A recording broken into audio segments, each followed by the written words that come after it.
اللہ اللہ اللہ اللہ۔ بچہ جب دنیا میں آتا ہے تو اس کی زندگی کے مختلف مراحل ہیں، سٹیجز ہیں۔ پہلی سٹیج کو بچپن کہتے ہیں۔ اس بچپن کی عمر میں بچے کے دو ہی کام ہوتے ہیں، دودھ پی لے اور اچھی نیند کر لے۔ جو بچہ دودھ اچھی طرح پی لیتا ہے ماں باپ بہت خوش ہوتے ہیں، اور جو بچہ آرام کی نیند سو لیتا ہے تو ماں باپ خوشی مناتے ہیں کہ ہمارا بچہ ڈسٹرب نہیں کرتا، تنگ نہیں کرتا، میٹھی نیند سو لیتا ہے۔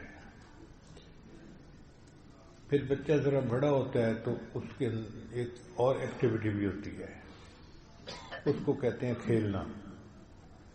تو لڑکپن کی عمر میں بچہ کھاتا پیتا بھی ہے، سوتا بھی ہے، مگر کھیلتا بھی ہے۔ اب اس کے کھیلنے پر ماں باپ خوش ہوتے ہیں، اس کو کھلونے لے کر دیتے ہیں، اس کے لیے گھر میں ایک کمرہ بناتے ہیں، ٹوائز روم۔ بچہ گھنٹوں بیٹھ کے اس کمرے میں کھیلتا ہے اور ماں باپ اس کو دیکھ کے خوش ہوتے ہیں کہ ہمارا بچہ کھلونوں کے ساتھ کھیل رہا ہے، ہمیں تنگ نہیں کر رہا۔ اسی لڑکپن کی عمر میں بچے کو اسکول مدرسے بھیجا جاتا ہے اور تعلیم کا ایک سلسلہ بھی شروع ہو جاتا ہے۔ اب یہ تعلیم کا سلسلہ اس کا چلتا رہتا ہے، حتیٰ کہ تعلیم سب سے زیادہ اہم ہو جاتی ہے۔ اب ماں باپ اس کے کھانے پینے پہ اتنا خوش نہیں ہوتے، کھیلنے پہ اتنا خوش نہیں ہوتے، اچھا پڑھنے پہ خوش ہوتے ہیں۔ برادری کے لوگوں کو بتاتے ہیں جی میرے بیٹے نے اتنے سبجیکٹ میں A+ نمبر لیے، میرا بیٹا کلاس میں سیکنڈ آیا، میرا بیٹا کلاس میں فرسٹ آیا، میری بیٹی نے پوزیشن حاصل کی۔ اب پڑھائی سب سے اہم بن جاتی ہے، اور یہ پڑھنے کا سلسلہ زندگی بھر چلتا ہے۔ بچہ اسکول سے کالج سے یونیورسٹی جاتا ہے، حتیٰ کہ جب تعلیم کو مکمل کر لیتا ہے تو وہ بالغ ہو چکا ہوتا ہے۔ پھر اس کے بعد ماں باپ چاہتے ہیں کہ ہمارے بچے کو کوئی نوکری مل جائے۔ جو تو مال پیسے والے ہوتے ہیں وہ بچے کو کاروبار کر کے دیتے ہیں، یا اپنے کاروبار میں بیٹے کو شریک کر لیتے ہیں، اور جن کے پاس مال نہیں ہوتا بچے کو کہنے کوئی نوکری ڈھونڈو۔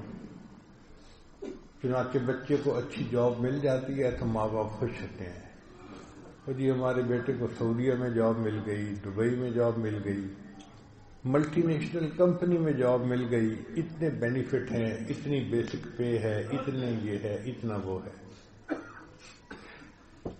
اب جب وہ بچہ کمانے لگ جاتا ہے نا تو معاشرے کا ایک ذمہ دار فرد بن جاتا ہے۔ اس عمر میں اس بچے کو اپنی زندگی میں ایک کمی محسوس ہوتی ہے، وہ چاہتا ہے کہ کوئی ہو جسے میں اپنا کہوں، جس کے ساتھ میں زندگی کے غم اور خوشی کو شیئر کر سکوں۔ شریعت نے حکم دیا کہ اب اس بچے کا نکاح کر دیا جائے، اس کی شادی کر دی جائے۔ لا الہ الا اللہ، لا الہ الا اللہ، لا الہ الا اللہ، لا الہ الا اللہ، لا الہ الا اللہ، لا الہ الا اللہ، لا الہ الا اللہ، لا الہ